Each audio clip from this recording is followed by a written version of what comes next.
बहुत समय पहले की बात है, जब एक सेठ और सेठानी अपनी पुत्री के साथ कहीं जा रहे थे। यात्रा के दौरान उनकी भेंट एक वृद्ध व्यक्ति से हुई।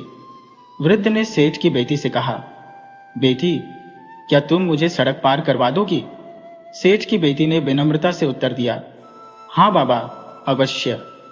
उसने देखा कि वृद्ध अत्यंत दुर्बल थे, इसलिए उसने आदरपूर्वक उनका हाथ थाम लिया और धीरे धीरे उन्हें सड़क पार करवा दिया। वृद्ध के साथ सेठ और सेठानी भी सुरक्षित रूप से सड़क के उस पार पहुंच गए। सड़क पार करते ही वृद्ध ने सेठ की बेटी के हाथ में बांस की छोटी टोकरी देखी और पूछा, बिटिया, इस डलिया में क्या रखा है? सेठ की बेटी ने मुस्कुराते हुए उत्तर दिया, बाबा, इसमें मेरी पसंद का भोजन है, जिसे मैं हमेशा अपने साथ रखती हूँ। ये सुनकर वृद्ध ने विनती की, बेटी, क्या मुझे एक मिठाई खाने के लिए दे सकती हो? इस पर सेठ की बेटी ने गंभीरता से कहा, मुझे क्षमा करें बाबा, इस भोजन में से तो मैं अपने माता पिता को भी नहीं देती। वृद्ध उनकी इस दृढ़ता और संकल्प से प्रभावित हुए। सेठ जी की बेटी ने दृढ़ता से कहा, बाबा, मैं इसे आपको कैसे दे सकती हूँ? फिर उसने एक बार और समझाया, सड़क की इस ओर मेरे माता पिता है, जो इसे पार कर यहाँ तक आए हैं और सराय में भोजन कर रहे हैं। आप भी वहीं बैठिए और कुछ भोजन ग्रहण कीजिए। बूढ़े बाबा ने आग्रह करते हुए कहा, बेटी, क्या थोड़ी सी मिठाई में बांट नहीं सकती? परंतु सेठ जी की बेटी ने विनम्रता से इनकार किया और कहा, बाबा, ये पैसे रख लीजिए, अपने मनपसंद का भोजन लीजिए और सराय में जाकर आराम से बैठकर भोजन कर लीजिए। बूढ़े बाबा को सराय में भेजने के बाद सेठ जी और उनकी पत्नी बेटी के साथ आगे बढ़े। कुछ ही दूर चले होंगे कि बूढ़े बाबा ने उन्हें फिर पुकारा। पास आकर बूढ़े बाबा ने सेठ जी से कहा, सेठ जी, आपकी बेटी में दूसरों की सहायता का अद्वितीय भाव है। एक दिन वह अवश्य महारानी बनेगी, लेकिन ध्यान दीजिए, वह अपने भोजन को किसी के साथ बांटना नहीं चाहती। उसका भूख का ऐसा पाश है कि वह कभी तृप्त नहीं हो सकेगी। सेठ जी हंसते हुए बोले, बाबा, मैं इतना संपन्न हो, इतने लोगों का पेट भरता हूं, तो क्या अपनी बेटी का पेट नहीं भर पाऊंगा? इस पर बूढ़े ने गंभीरता से कहा, क्या छिपा है भविष्य में, कौन जानता है? परंतु एक दिन मेरी कही बात सच हो जाएगी। समय बीता। सेठ जी की बेटी की भूख दिन ब दिन बढ़ती गई। उसका भोजन इतना अधिक होने लगा कि धीरे धीरे सेठ जी की संपत्ति उसी में स्वाहा होने लगी। आखिरकार सेठ जी निर्धन हो गए। हारकर सेठ जी ने अपनी पत्नी से कहा, अब यहां हमारा गुजारा नहीं, कहीं और चलना होगा। पत्नी और बेटी को साथ लेकर अनजानी राहों पर पैदल ही निकल पड़े। कुछ ही दिनों में पास के बचे खुचे पैसे भी बेटी के भोजन में खत्म हो गए। चलते चलते सेठ जी मन ही मन बूढ़े बाबा को याद कर पछताते रहे। काश उस दिन उनसे क्षमा मांग ली होती। अचानक उन्होंने एक सुंदर महल देखा। बेटी ने जिद करना शुरू कर दिया, पिताजी, भूख लगी है, कुछ खाने को दीजिए। महल को देख वह खुशी से चिल्लाई, इतना विशाल महल, इसके भीतर जरूर कुछ भोजन मिलेगा, मैं भीतर जा रही हूं। सेठ जी और उनकी पत्नी ने उसे रोकने का प्रयत्न किया, पर वह दौड़कर महल में प्रवेश कर गई। सेठ और उनकी पत्नी जैसे तैसे महल के द्वार तक पहुंचे, परंतु दरवाजा बंद हो चुका था। अब वे घबरा गए और निराश होकर रोने लगे।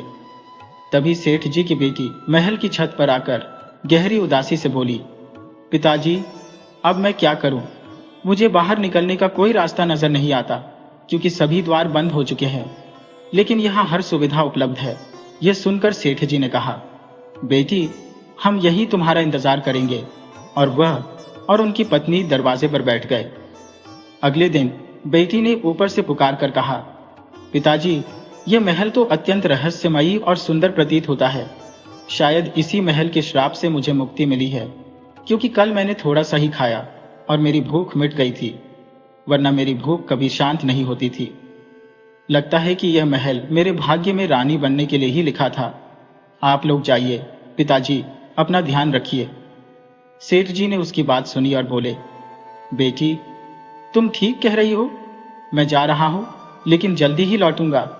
कहकर सेठ जी और उनकी पत्नी वहां से चले गए। वे अपने नगर लौटे और बची हुई थोड़ी बहुत पूंजी से पुनः अपना व्यवसाय खड़ा किया। उनकी बेटी के पास मिट्टी के बने सुंदर गुड्डे गुड़िया का एक जोड़ा था। जिसे सेठानी ने कभी भी बेचना नहीं चाहा। यहाँ तक कि कठिन परिस्थितियों में भी उन्होंने उसे अपनी बेटी की निशानी के रूप में संभाल कर रखा। उधर महल में उनकी बेटी ने हर ओर का अवलोकन करना शुरू कर दिया। वहां हर प्रकार की सुविधा मानो जादुई ढंग से विद्यमान थी। महल के बीचों बीच एक सुंदर तालाब था। थकान मिटाने के लिए उसने उसमें स्नान किया और महल में घूमने लगी। एक कक्ष में पहुंचते ही उसने देखा कि एक आकर्षक राजकुमार बिस्तर पर पड़ा था, जिसके शरीर पर कई सुइयां चुभी हुई थी। उसके हृदय में अजीब सा भाव उत्पन्न हुआ। उसने पास में रखी चांदी की कटोरी उठाई और प्रतिदिन उस राजकुमार के शरीर से सुइयां निकालने लगी। महल में उनके सिवा कोई और न था, लेकिन वहां हर प्रकार की आवश्यक वस्तु प्रचुर मात्रा में उपलब्ध थी। जब उसे भूख लगती तो वह रसोई में जाकर अपनी इच्छानुसार भोजन बना लेती, क्योंकि वहां अन्न की कोई कमी न थी। एक विशाल कक्ष में विभिन्न प्रकार के वस्त्र और आभूषण भरे हुए थे। वह अपनी पसंद के वस्त्र पहनती और गहनों से सुसज्जित होती। यहाँ तक कि उसे यह समझ नहीं आता था कि यह सब कैसे संभव है, परंतु इस जादुई महल ने उसकी हर आवश्यकताओं को पूरा कर रखा था। कलावती अपनी इच्छा के अनुसार महल के हर वस्त्र और आभूषणों का उपयोग करती, फिर मनोयोग से राजकुमार के शरीर से हर सुई को निकालने के कार्य में जुट जाती। 3 महीने बीतते बीतते उसे राजकुमार के प्रति गहन स्नेह उत्पन्न हो गया। वह पूरी लगन के साथ राजकुमार के शरीर से सुइयां निकालती रही और इस तरह करते करते 2 वर्ष बीत गए। इस अवधि में उसने राजकुमार के शरीर से अधिकांश सुइयां निकाल दी। अब बस उसकी गर्दन और चेहरे पर कुछ ही सुइयां शेष थी। इस बीच कलावती के पिता फिर से अपने पुराने व्यवसाय में जुट गए और दिन रात कड़ी मेहनत से उनका व्यापार पहले से कहीं अधिक फलने फूलने लगा। सेठ जी अब फिर से संपन्न हो गए थे।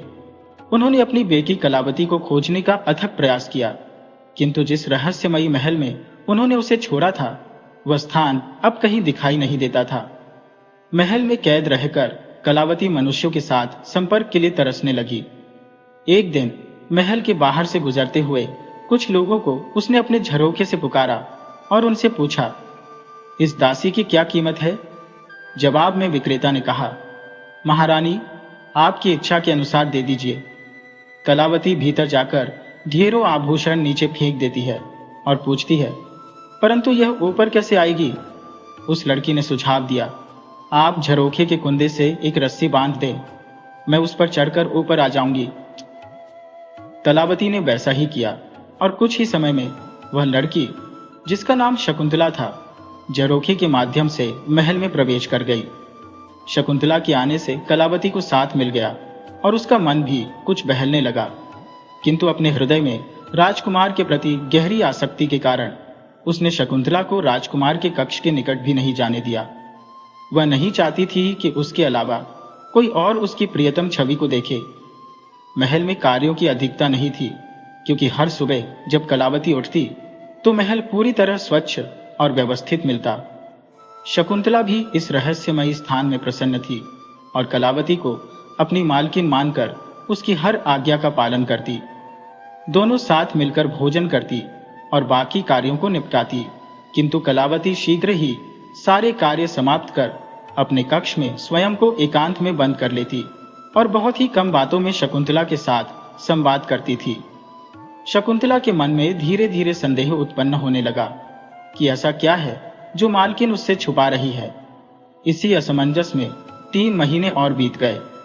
शकुंतला के महल में आने के कुछ समय बाद कलावती ने राजकुमार के चेहरे से भी सारी सुइयां निकाल दी। अब केवल उसकी पलकों पर ही कुछ सुइयां शेष थी। एक सुबह जब कलावती की आंखें खुली तो उसने सोचा कि वह नहा धोकर और सज संवर कर राजकुमार की पलकों पर से अंतिम सुइयां भी निकाल देगी, ताकि जिस प्रकार वह राजकुमार की सुंदरता पर मोहित हुई है, उसी प्रकार राजकुमार भी उसकी सुंदरता पर मोहित हो जाए। कलावती महल के आंगन में स्थित तालाब की ओर स्नान के लिए चली गई। शकुंतला ने उसे चंदन का उबटन लेकर जाते हुए देखा तो उसके चेहरे पर एक मुस्कान आई। उसने मजाक में कहा, आज दीदी किसी खास के लिए सज संवर रही है क्या? लगता है किसी से प्रेम हो गया है। शकुंतला की बात सुनकर कलावती के गाल शर्म से लाल हो गए और उसने मुस्कुराते हुए कहा, ऐसी कोई बात नहीं है, बस यूं ही चंदन के उपटन से स्नान का मन हो गया। कलावती ने राजकुमार के कमरे में किसी को प्रवेश की अनुमति नहीं दी थी, सिवाय उसके। शकुंतला को पूरे महल में स्वतंत्रता थी, परंतु उस कमरे में जाने पर पाबंदी थी, जिससे उसकी जिज्ञासा और भी बढ़ गई थी। आखिर उस कमरे में ऐसा क्या था? कलावती नहाकर गहनों और वस्त्रों से सजी धजी आईने के सामने तैयार हो रही थी। यह देख शकुंतला को मौका मिल गया। वह चुपके से उस कमरे की ओर बढ़ी और दरवाजा खोलकर अंदर प्रवेश कर गई। वहां उसने राजकुमार को बेहोश अवस्था में बिस्तर पर देखा। इस दृश्य ने उसे मंत्रमुग्ध कर दिया।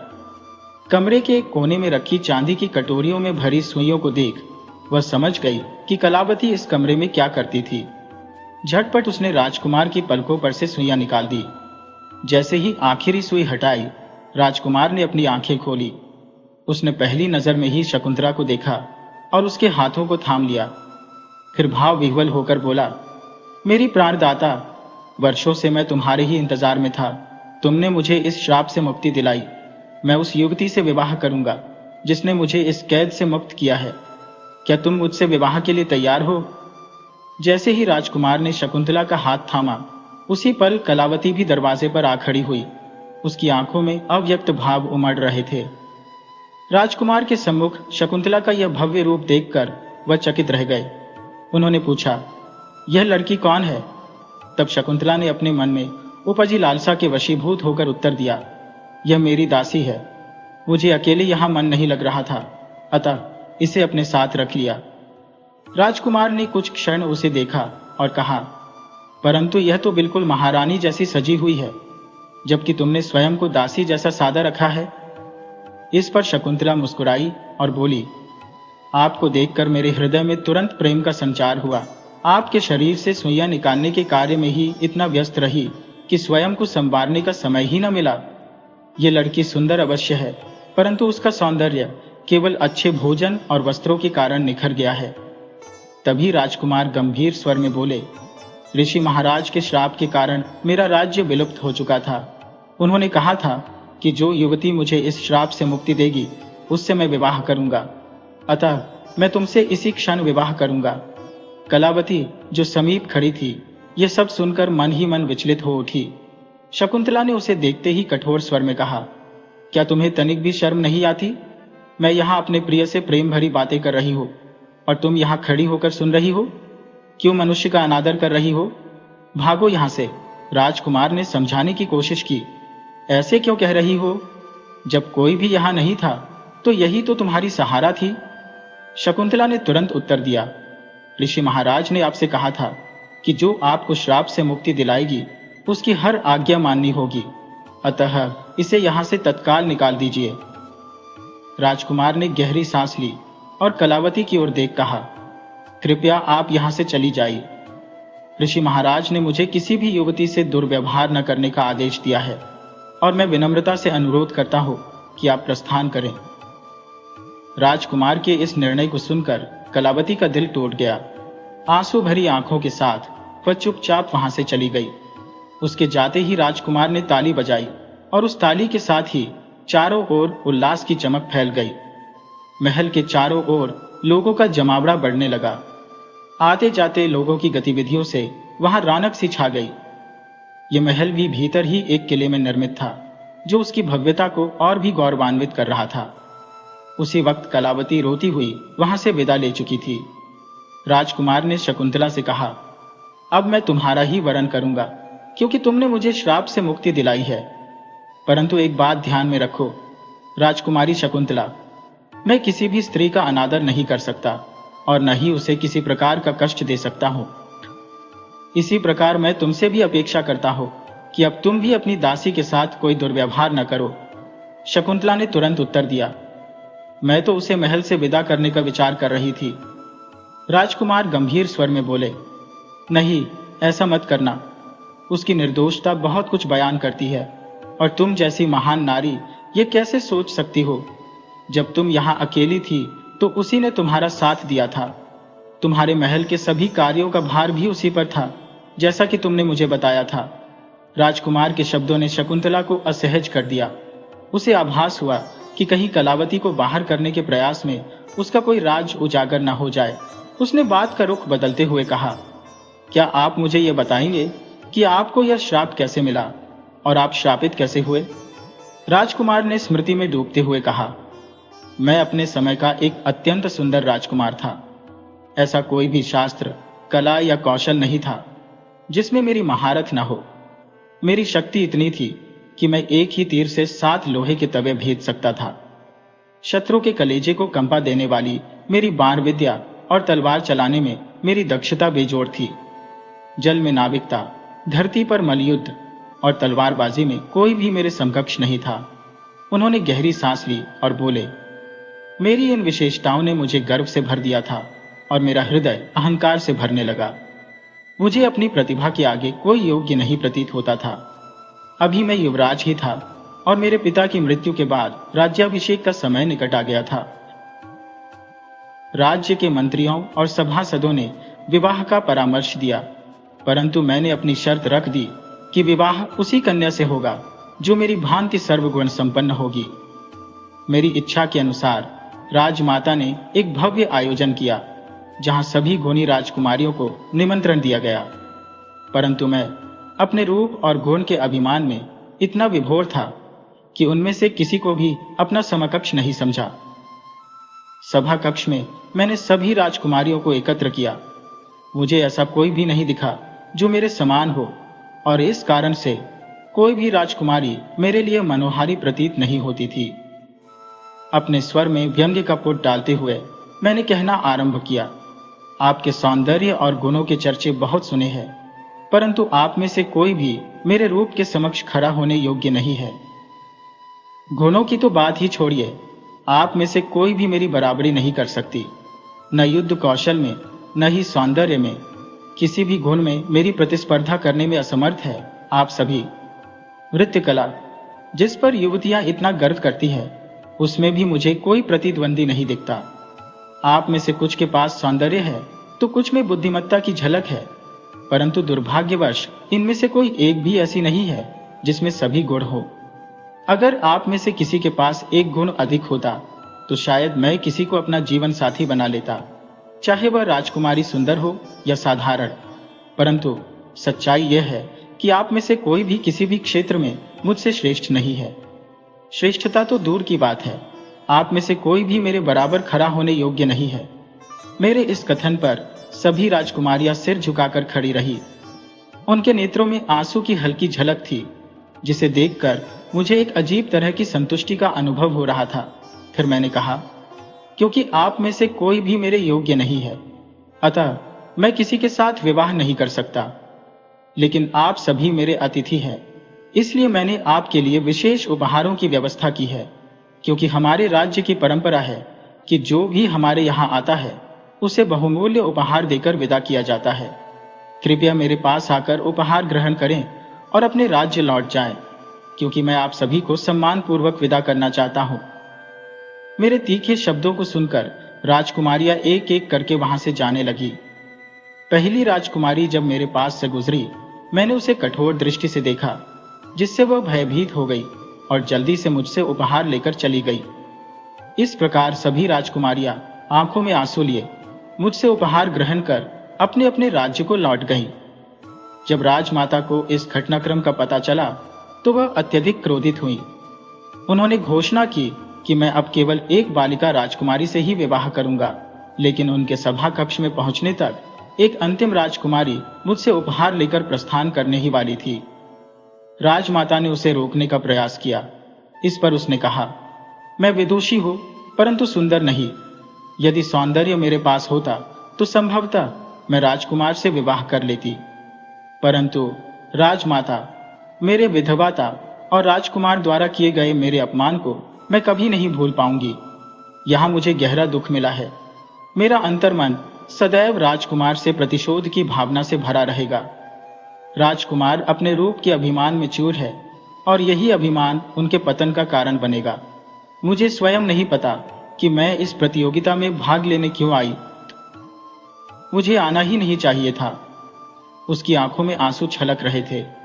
उसने रुद्ध स्वर में कहा, राजमाता, मैं इतनी अपमानित और लज्जित महसूस कर रही हूं कि यहाँ आने के बाद मुझे अपने जीवन का भी कोई मूल्य नहीं दिखता।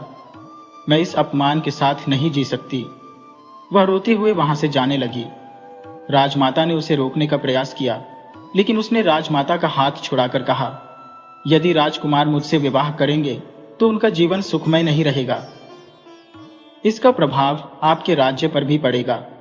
राज्य की प्रजा भी दुखी रहेगी। बेहतर है कि आप मुझे जाने दें। वह राजकुमारी अत्यंत सुंदर थी और शायद वही एकमात्र राजकुमारी थी जिसने मुझे कुछ हद तक आकर्षित किया था, परंतु अपने घमंड में मैंने उसका भी अपमान कर दिया था। कुछ समय बाद हमें यह खबर मिली कि वह राजकुमारी अपने राज्य पहुंचते ही अपने कक्ष में बंद हो गई थी और अपमान सहन न कर पाने के कारण उसने अन्न जल का त्याग कर दिया। अंततः उसकी मृत्यु का समाचार हमारे पास पहुंचा। जब यह समाचार राजमाता को मिला तो वे गहरे शोक में डूब गई। उन्होंने मुझसे कहा, मानती हूं कि वह राजकुमारी उतनी सुंदर नहीं थी, परंतु तुम्हारी कसौटी पर केवल वही खरी उतरी थी। उसका त्याग करके तुमने एक बड़ा पाप किया है। अब चलो उसके राज्य में जाकर शोक व्यक्त करें। परंतु मैं अपने अहंकार में डूबा उस समय उनके साथ नहीं गया। मैंने कहा, यह विदुषी थी, उसे खुद को अधिक सजग और संजीदा बनाना चाहिए था, परंतु उसने एक मूर्ख की तरह हिम्मत हार दी। ऐसी विदुषी के लिए मैं शोक व्यक्त करने नहीं जाऊंगा। यह मेरे लिए असंभव है। आप चाहें तो जाइए, लेकिन मैं नहीं चलूंगा। राजमाता ने मुझसे कहा, यह मेरी आज्ञा है, तुम मेरे साथ चलो। मैंने जवाब दिया, माना कि मैं आपके साथ चल सकता हूं, परंतु जब तक मैं राजा नहीं बन सकता, जब तक मेरी शादी नहीं होती, तब तक राजगद्दी पर आप ही बैठेंगी। मुझे इससे कोई फर्क नहीं पड़ता। जब तक मुझे अपनी योग्य पत्नी नहीं मिल जाती, मैं विवाह नहीं करूंगा और न ही आपकी इस मूर्खता को मानकर शोक व्यक्त करने जाऊंगा। यह कहकर मैं वहां से चल पड़ा। यह पहला अवसर था जब मैंने राजमाता की बातों की अवज्ञा की। राजमाता दुखी तो थी ही, अब वे शोक में भी डूब गई थी। जब उन्होंने उस राजकुमारी की मौत के बारे में सुना और मेरे कठोर शब्दों को सुना, तो वह सहन नहीं कर पाई और उन्हें दिल का दौरा पड़ा। वे तुरंत परलोक से धार गई। राजमाता के निधन का दुख मुझे था, परंतु उनकी मृत्यु के बाद मेरी उद्दंडता और बढ़ गई। मैं एक प्रजापालक राजा था और मेरी प्रजा मुझसे गहरी श्रद्धा रखती थी। लोग दिन रात ईश्वर से प्रार्थना करते कि मुझे शीघ्र अपनी इच्छित राजकुमारी मिल जाए, ताकि मैं विवाह कर सकूं और राजगद्दी का उत्तराधिकारी तैयार हो सके। गुरुजी ने मुझसे कहा था कि अगर राजमाता के निधन के 6 महीने बाद भी राजगद्दी पर कोई राजा नहीं बैठता है, तो वे किसी योग्य पुरुष को राजगद्दी पर बैठा देंगे। मैंने गुरुजी की बातों को अपने घमंड में हंसी में उड़ाया, परंतु सच्चाई यह थी कि मैं भी अंदर से जानता था कि उनकी बातों को नकारने का साहस किसी के पास नहीं था। अगर मैंने उनका विरोध किया तो राज्य में विद्रोह हो सकता था और ऐसा होने पर मैं अपनी प्रजा का विश्वास खो सकता था, जो मेरे लिए असहनीय था। अब मुझे उस राजकुमारी से विवाह न करने का अफसोस होने लगा था, लेकिन अब क्या किया जा सकता था। उसकी मृत्यु हो चुकी थी। मैंने सोचा कि जब समय आएगा तो किसी भी सुंदरी राजकुमारी को उठा लाऊंगा और उससे विवाह कर लूंगा। इसके बाद मैंने अपने आप को पूरी तरह से आनंद और मस्ती में खो दिया। मैं प्रजा का रक्षक था, लेकिन मेरे सुखों के रास्ते में कोई बाधा नहीं आ सकती थी। मेरी सबसे बड़ी कमजोरी यही थी कि मैं किसी भी हालत में आदेश नहीं मानता था और मुझे खुशामद भी काफी पसंद थी। एक दिन मैं वन में शिकार के लिए गया। रास्ते में मैंने हाथियों का एक बड़ा झुंड देखा। मैंने आकाश की ओर नजर डाली और रंग देखकर समझ गया कि कुछ दूर आगे कोई नदी बह रही है। उस समय मुझे शिकार की ललक जागी। मैं चाह सकता था कि उस झुंड में से किसी भी हाथी को शिकार बनाऊं, लेकिन मैं अपनी शक्ति का परीक्षण करना चाहता था। मैंने देखा कि हाथियों के उस विशाल झुंड में एक हाथी लंगड़ाते हुए चल रहा था और इसी कारण से वह अन्य हाथियों से पीछे रह गया था।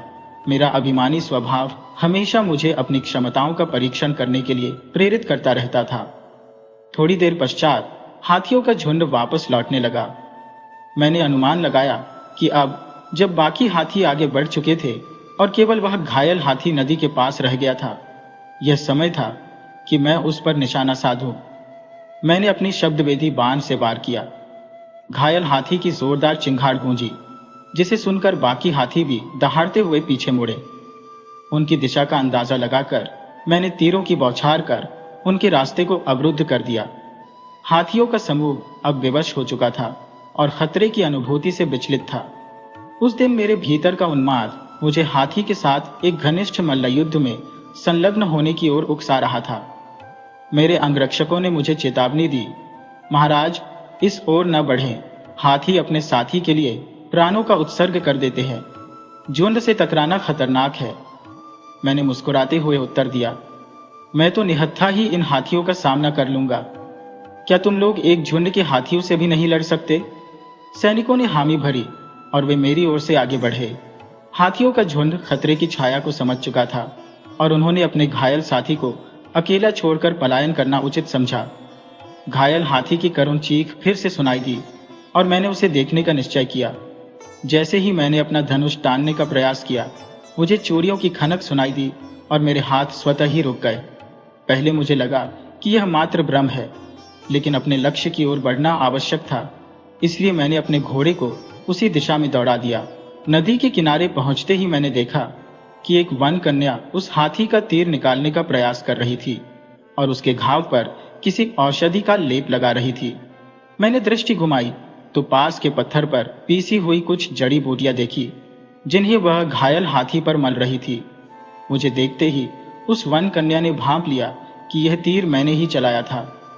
मेरी राजसी पोशाक देखकर वह समझ गई कि मैं कोई राजकुमार हूं। उसने क्रोध भरी आवाज में कहा, तुम्हें शर्म नहीं आती? राजकुमार होकर भी निरीह प्राणियों का जीवन हर लेते हो। राजपुरुषों का धर्म होता है कि वे प्राणियों की रक्षा करें, और तुम हो कि उनकी हत्या कर रहे हो। कितने कायर हो तुम। उसके अप्रतिम सौंदर्य ने मुझे जैसे एक क्षण के लिए सम्मोहित कर लिया। उसकी तेजस्विता और निर्भीकता को देख मैं विस्मित था, लेकिन उसकी बातें सुनकर मेरा गर्व जाग उठा और मेरा क्रोध उबल पड़ा। मैंने कहा, देखो, मैं राजकुमार ब्रह्म आदित्य हूं और यह शिकार मेरा है। मुझे सौंप दो, नहीं तो परिणाम तुम्हारे लिए अनुकूल नहीं होंगे। उसने जवाब दिया, कौन सा परिणाम? क्या तुम मेरी भी हत्या करोगे? मैंने कहा, मैं निशाना साधता हूं, परंतु कभी स्त्रियों पर हथियार नहीं उठाता, विशेष रूप से अगर वो युवती हो। मेरी बात सुनकर वह बोली, युवराज, मैंने सुना है कि तुम घमंड से भरे हो। शायद मैंने सही सुना है। वह बोली, अपने निशाने पर बड़ा अभिमान है ना तुम्हें? तो ठीक है, मैं तुम्हें 5 बार प्रयास करने की अनुमति देती हूँ। यदि तुमने मेरे हाथों की चूड़ियों को भेद कर गिरा दिया तो यह शिकार तुम्हारा होगा। इतना कहकर उसने अपने दोनों हाथ सीधा कर दिया। मैंने तीर छोड़ा, परंतु अचंभे में पड़ गया। उसने तीर को अपनी मुट्ठी में थाम लिया। वास्तव में उसने घायल हाथी की देखभाल की थी, उसके घावों पर मरहम लगाकर उसे स्वस्थ किया था। लेकिन जब मैंने इस सोनसी कन्या को देखा तो मेरे दिल को जैसे कोई अदृश्य आघात पहुंचा और वह उसे पाने के लिए व्याकुल हो उठा। मैं अगले तीर का निशाना तक साधना भूल चुका था।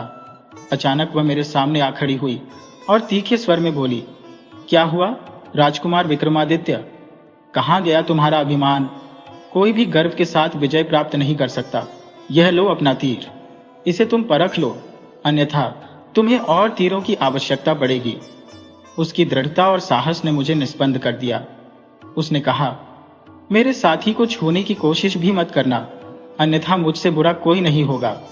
मैं तुम्हें ऐसे हाल में पहुंचा दूंगी जिसकी कल्पना तुमने कभी सपने में भी नहीं की होगी। उसके तीखे शब्दों ने मानो मेरे भीतर आग सुलगा दी। मैंने झपट कर उसे पकड़ने का प्रयास किया, पर वह मछली की तरह मेरे हाथों से फिसल गई। वह हंसते हुए बोली, हिम्मत है तो मुझे पकड़ कर दिखाओ। ये कहकर वह नदी में कूद गई और दूसरी ओर तैरने लगी। मैंने भी बिना देर किए अपने घोड़े को वहीं छोड़ दिया और उसके पीछे नदी में उतर गया। वह मुझसे धीमी नहीं थी, बल्कि उसकी गति मानो बिजली की तरह थी। जैसे ही मैं उसे पकड़ने के करीब पहुंचा, वह बार बार फिसल जाती। तैरते हुए हम दोनों नदी के दूसरे किनारे पर पहुंच गए थे। उसने फिर से मुझे चुनौती दी, पकड़ सकते हो तो पकड़ लो। अब की बार मैंने दौड़ते हुए एक लकड़ी का टुकड़ा उठाया और उसके पैरों का निशाना साधा। उसने मेरी योजना भांप ली और तेजी से अपनी दिशा बदल ली, जिससे वह लकड़ी का टुकड़ा उसके बगल से गुजर गया। मैं उसकी चपलता को भली भांति समझ चुका था और जानता था कि वह किस ओर झुकेगी। मैंने लकड़ी का टुकड़ा उसी दिशा में फेंका था जहां वह मोड़ने वाली थी। अगले ही पल वह मेरे बलशाली बाहों के घेरे में थी, परंतु जैसे मैंने उसे समझा था वैसे ही उसने भी मेरी रणनीति भांप ली थी। जैसे ही वह मेरी गिरफ्त में आई, उसने मुझे झटका दिया और फिर एक पल में जंगल में ओझल हो गई। मैं मुस्कुराकर उसकी दिशा में देखता रह गया और वही मैंने निर्णय लिया कि यही युवती मेरे दिल की धड़कन है। जब मैं अपने राजमहल वापस लौटा तो देखा कि राजपुरोहित ने सभा का आयोजन कर रखा था। मैंने चकित होकर पूछा, मेरे बिना यह सभा कैसे आयोजित की गई? राजपुरोहित जी ने आगे बढ़कर कहा, राजमाता के निधन को 4 माह बीत चुके हैं। यदि अगले 2 माह में आपने विवाह नहीं किया तो राज्य सिंहासन रिक्त नहीं रह सकता। किसी उपयुक्त व्यक्ति का चयन अनिवार्य होगा और इसी कारण यह सभा बुलाई गई है। मैंने आश्वस्त करते हुए कहा, अब चिंता करने की कोई आवश्यकता नहीं है। मैंने योग्यतम कन्या को खोज लिया है, शीघ्र ही मैं उससे विवाह कर लूंगा। अतः राज्य को सिंहासन के विषय में चिंतित होने की आवश्यकता नहीं है। मेरी यह बात पूरे राज्य में जंगल की आग की तरह फैल गई। जनता खुशी से झूम उठी। मैंने अपने गुप्तचरों को उस विलक्षण युवती का पता लगाने की जिम्मेदारी सौंप दी। सप्ताह भी नहीं बीता था कि मुझे उसकी खबर मिल गई। आत्मविश्वास से भरकर मैं उसे पाने के लिए चल पड़ा। अपने विशाल लाभ लश्कर के साथ मैं जंगल में पहुंचा, जहां वह हाथी भी दिखाई दिया जो पहले घायल था, परंतु अब उसमें न कोई थकान के चिन्ह थे, न मेरे दिए गए घाव का कोई असर। उसके घाव पूरी तरह भर चुके थे। मैं उस युवती के उपचार कौशल का कायल हो चुका था और मेरा हृदय उसकी प्रशंसा में डूब गया था। पहली बार किसी स्त्री के प्रति ऐसा आकर्षण जागा था। नहीं तो महिलाओं को मैं हमेशा एक खिलौने से अधिक नहीं समझता था। महल में मेरे लिए सभी ऐश्वर्य उपलब्ध थे और मैं उन सभी का आनंद उठाता था, परंतु मैं अपनी प्रजा से भी भरपूर प्रेम करता था। इसी कारण मेरी जनता मुझे असीम सम्मान देती थी। वह युवती जंगल के भीतर अपने पिता के आश्रम में रहती थी। विवाह योग्य आयु होने के बावजूद उसका विवाह अब तक नहीं हुआ था। उसके पिता उस घने जंगल में एक गुरुकुल का संचालन करते थे। उनकी ख्याति दूर दूर तक फैली नहीं थी, बल्कि मैंने तो उनके नाम तक नहीं सुना था। परंतु जब मैं उनसे मिला तो उनकी विद्वत्ता के सामने नतमस्तक हो गया। मैंने उन्हें अपना परिचय दिया और उनकी पुत्री का हाथ मांगा। मेरे प्रस्ताव से वे प्रसन्न हो गए और बोले, युवराज, आपने मेरी एक बड़ी समस्या का समाधान कर दिया। मेरी पुत्री विवाह योग्य है, पर वह अति गुणी है। मैंने आसपास के सभी गुरुकुलों में जाकर योग्य वर की तलाश की, परंतु मुझे कोई भी उसके योग्य नहीं लगा। आपके प्रस्ताव से मुझे अत्यंत आनंद हुआ है। आपकी कृपा से मैं अपनी पुत्री का कन्यादान कर सकूंगा और अपने जीवन का यह ऋण चुकता कर सकूंगा। अब मैं अपने पूर्वजों से आंख मिलाकर मिल सकूंगा। उसी समय वह ऋषि कन्या आश्रम में आई और उसके पिता ने उसे मेरे प्रस्ताव के विषय में बताया। उसने सुनते ही कहा, यह असंभव है पिताजी, मैं इनसे विवाह नहीं कर सकती क्योंकि ये मेरे योग्य नहीं है। ऋषि ने आश्चर्य से पूछा, ये तुम कैसी बातें कर रही हो बेटी? युवराज कैसे तुम्हारे योग्य नहीं है? तब कन्या ने उत्तर दिया, पिताजी, आपको याद होगा कि इन्होंने अपने विवाह हेतु एक प्रतियोगिता का आयोजन किया था, जिसमें इन्होंने घोषणा की थी कि वह केवल उसी राजकुमारी से विवाह करेंगे जो समस्त गुणों में उनकी बराबरी कर सके। मेरी मित्र सुकन्या भी उस प्रतियोगिता में गई थी। वहां पर भी कहा गया कि कोई भी राजकुमारी इनकी बराबरी नहीं कर सकती, परंतु सच्चाई यह है कि सुकन्या वास्तव में गुणों में इनसे कम नहीं थी। बस इनका अहंकार इस सच्चाई को स्वीकार नहीं कर सका। यदि इनके हृदय में स्वीकार्यता होती तो बात अलग होती। उन्होंने आगे कहा, सुकन्या गुणों में इतनी निकट थी, परंतु रूप के मामले में राजकुमार के समकक्ष ठहरने में असमर्थ थी। इसीलिए सुकन्या से विवाह की संभावना तो दूर, ये सोचने योग्य भी नहीं था। माना कि सुकन्या अप्रतिम सुंदरता की धनी नहीं थी, किंतु उसमें एक आकर्षण अवश्य था। परंतु राजकुमार के कठोर वचन उसके जीवन का अंत साबित हुए। जी, किसी भी युवती के प्रति ऐसी निंदा उसे भीतर तक तोड़ देती है, और यही सुकन्या के साथ हुआ। मैं अपनी सखी के हत्यारे के साथ विवाह कैसे कर सकती हूँ? ऐसा किसी भी शर्त पर असंभव है। मैंने कहा था कि तुम मुझसे विवाह करने का अधिकार खो चुके हो, क्योंकि तुम्हारी इच्छा के विरुद्ध मेरे पास आने का यह परिणाम मुझे अस्वीकार्य है। राजकुमार ने प्रत्युत्तर में कहा, एक स्त्री केवल अपने पति, प्रेमी या मंगेतर के प्रति ही इस प्रकार का अधिकार जताती है। यदि वह विवाह न करे तो वह आजीवन कुमारी रह सकती है। क्या तुम इसे समझती हो? मेरी बातों से यह मेरा अंतिम प्रयास था, क्योंकि मुझे शीघ्र ही विवाह करना आवश्यक था, अन्यथा राजपुरोहित किसी अन्य योग्य पुरुष को राज्य का अधिकार दे सकते थे। मैं जानता था कि राज्य के प्रति राजपुरोहित का निष्ठा संकल्प अडिग था और उस पर संदेह करना अनुचित था। इसी कारण मैं उनसे भयभीत रहता था। राजगद्दी के लिए षड्यंत्र शुरू हो चुके थे। वहीं दूसरी ओर ऋषि कन्या ने स्पष्ट कहा, नहीं, मैं स्वेच्छा से तुम्हारी बाहों में नहीं आई थी, क्योंकि एक सर्वगुण संपन्न व्यक्ति को हर किसी की कामना होती है। जब मेरी सखी बीमार हुई तो मैं उससे मिलने गई थी। वह तुम्हारी निंदा सुनकर व्यथित थी और उसकी जीवन इच्छा समाप्त हो चुकी थी। तुम्हारे दोषों की जानकारी से मेरे भीतर भी खींच उत्पन्न हुई और मैंने तुम्हें पा लिया, किंतु मैं अपनी सखी के हत्यारे से विवाह नहीं कर सकती। उसके पिता ने कहा, पुत्री, विवाह तो तुम्हें करना ही होगा। यत् तुमने अपनी इच्छा से राजकुमार को वर चुना है और उसकी बाहों में प्रवेश किया है। उस ऋषि कन्या ने मेरे साथ विवाह का प्रस्ताव पूर्णतः अस्वीकार कर दिया था। मैंने जब ऋषि कन्या का हाथ मांगा, यह समाचार समस्त आश्रमों में फैल गया। शीघ्र ही आसपास के सभी ऋषि मुनि सुगंधा के पिता के आश्रम में एकत्रित हो गए। सुगंधा के पिता ने सभा के समक्ष कहा, बेटी, तुमने अपने नाम को सार्थक किया है। तुम्हारे गुणों की महक चंदन की तरह चारों ओर फैल रही है।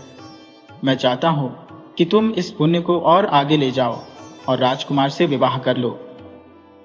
तब सुगंधा ने कहा, पिताजी, यदि आप मेरे लिए राजकुमार से विवाह की यह कठोर सजा निश्चित कर रहे हैं तो मुझे इसे स्वीकारना होगा, परंतु मैं उन्हें अपने जीवन साथी के रूप में कभी भी नहीं अपना सकती, क्योंकि वे मेरी सखी के हत्यारे हैं।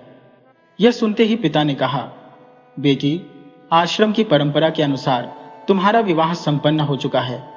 राजकुमार ने यह सिद्ध किया कि तुम उनकी बाहों में आई थी, जो गंधर्व विवाह का प्रतीक है। इस तरह से तुम्हारा विवाह राजकुमार से मान्य हो चुका है। सुगंधा ने पुनः कहा, पिताजी, भले ही आपकी दृष्टि में मेरा विवाह राजकुमार से हो चुका हो, परंतु क्या राजकुमार के अनुसार भी यह विवाह स्वीकार्य है? उनसे पूछिए कि उनके राज्य में ऐसा विवाह मान्य होता है क्या? सुगंधा ने आगे जोड़ा, हमारा विवाह इस वन प्रदेश में हुआ है, जो किसी भी राज्य के अंतर्गत नहीं आता। यदि यह विवाह उनके राज्य में मान्य होता तो फिर उन्हें भी इसे स्वीकार करना पड़ता। सुगंधा ने राजकुमार से प्रश्न किया, क्या आपके राज्य में गंधर्व विवाह मान्य है? राजकुमार ने तुरंत उत्तर दिया, नहीं, मेरे राज्य में यह विवाह मान्यता नहीं रखता। सुगंधा ने अपने पिता की ओर देखते हुए कहा, देखा पिताजी, इनके यहां तो यह विवाह मान्य ही नहीं है, तो फिर मैं इन्हें अपना पति कैसे मान लूं? राजकुमार ने कहा, मैं तुमसे यहीं और इसी समय विवाह करने के लिए तत्पर हूं। फिर भी सुगंधा ने विवाह के लिए सहमति नहीं जताई। तब उसके पिता ने स्पष्ट शब्दों में कहा, बेटी, अब तुम्हें दो ही विकल्प है, या तो राजकुमार से विवाह कर लो या फिर इस आश्रम को त्याग कर चली जाओ, क्योंकि तुम्हारी उद्दंडता का यही उचित परिणाम है। सुगंधा ने अपने पिता की आज्ञा को मानकर प्रणाम किया और आश्रम छोड़ दिया।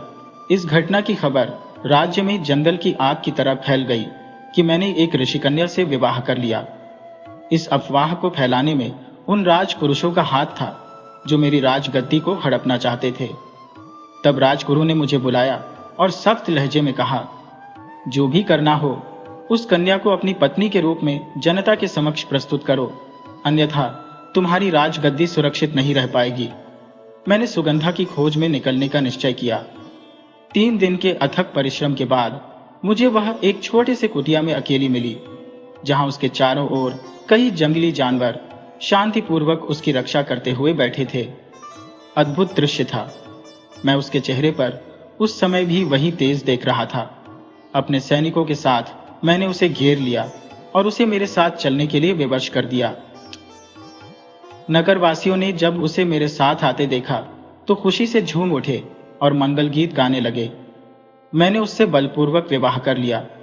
उसने एक गहरी रहस्यमयी मुस्कान के साथ मेरी ओर देखा। मैंने भी व्यंग्य से उसकी ओर दृष्टिपात किया। फिर उसका हाथ पकड़कर महल के झरोखे में प्रजा को दर्शन देने हेतु खड़ा हो गया। ऊपर लोग हर्षोल्लास से झूम रहे थे और सैनिक भी हमारे सम्मान में उत्सव मना रहे थे। सैनिक विभिन्न प्रकार से अपनी शक्तियों का प्रदर्शन कर रहे थे। उसी समय भालों से सुसज्जित सैनिकों का एक दल हमारे सम्मान में झुंड के रूप में आगे आया। मैं कुछ समझ पाता उससे पहले ही सुगंधा ने झरोखे से उन भालों की तरफ छलांग लगा दी जहां बालिकाएं सुरक्षित रूप से छिपी थी। उसके कूदते ही भालों के बीच फंसा उसका शरीर एक तीव्र चीख के साथ वातावरण में गूंज उठा। पिताजी उसे देख ही रहा था कि उसी क्षण उसके पिता वहां आ पहुंचे। उसकी बहन अब अंतिम सांसें गिन रही थी। पिता ने अपने कमंडल से जल उठाया और बोले, राजकुमार, मैंने अपनी पुत्री को हर गुण से संपन्न बनाया था। एक पुत्र से कहीं अधिक उसे स्नेह दिया, पर उसकी एक छोटी सी भूल पर भी उसका परित्याग करने में संकोच नहीं किया। किंतु तुमने उसके साथ जबरदस्ती की। किसी व्यक्ति पर बलात्कार करना महान पाप है और तुमने यही पाप मेरी बेटी के साथ किया। इसलिए मैं तुम्हें श्राप देता हूं कि जिस प्रकार आज मेरी पुत्री का शरीर विदीर्ण हुआ है, उसी प्रकार तुम्हारा भी शरीर किसी परछाई के समान लुप्त हो जाए। तुम्हारे राज्य की प्रजा ने एक निर्दोष पर अत्याचार किया, इसीलिए तुम्हारा समस्त राज्य भी दृष्टिपथ से गायब हो जाएगा। तुम अनगिनत वर्षों तक सोनिया की बेड़ियों में बंधे रहोगे। यह कहते हुए उन्होंने अपने हाथों का जल मेरे ऊपर छिड़क दिया। अगले ही क्षण मैं उनके चरणों में गिर पड़ा, अपने पापों की क्षमा याचना करने लगा, परंतु उन्होंने मेरी ओर तनिक भी ध्यान नहीं दिया। तब वे अपनी पुत्री की ओर मुड़े और बोले, माना कि तुम राजकुमार को दंडित करना चाहती थी पुत्री, किंतु मैंने तुम्हारी आंखों में राजकुमार के लिए गहरा स्नेह देखा है। यदि राजकुमार अपने अपराधों का प्रायश्चित करता तो तुम निश्चित ही उसे पति के रूप में स्वीकार करती। अतः राजकुमार को श्राप से तभी मुक्ति मिलेगी जब तुम अगले जन्म में इस शरीर से सभी सुइयों को निकाल दोगी। फिर मुझसे बोले, तुम्हारे शरीर से अंतिम सुई तब निकाली जाएगी जब तुम्हारे समक्ष कोई युवती प्रकट होगी और उसी क्षण तुम उसे वरण कर लेना। जैसे ही तुम उसका हाथ पकड़ विवाह का प्रस्ताव दोगे, तुम्हारा राज्य पुनः लौट आएगा। ये सुनकर कलावती दरवाजे के पीछे खड़ी होकर अश्रुपूरित नेत्रों से देख रही थी। उसने राजकुमार के समस्त शरीर से सोनिया को निकाल दिया था, परंतु उसके पास इसका कोई ठोस प्रमाण नहीं था। उसकी आंखों के समक्ष ही शकुंतला और राजकुमार का विवाह संपन्न हो चुका था। जब भी राजकुमार कलावती को निहारते, उसकी सुंदरता और सुघरता उन्हें मंत्रमुग्ध कर लेती। शकुंतला इस बात को भांप चुकी थी।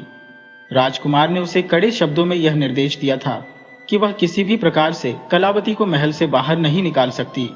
इसलिए शकुंतला ने उसे महल में रखा, लेकिन प्रताड़ित करने का कोई अवसर नहीं छोड़ा।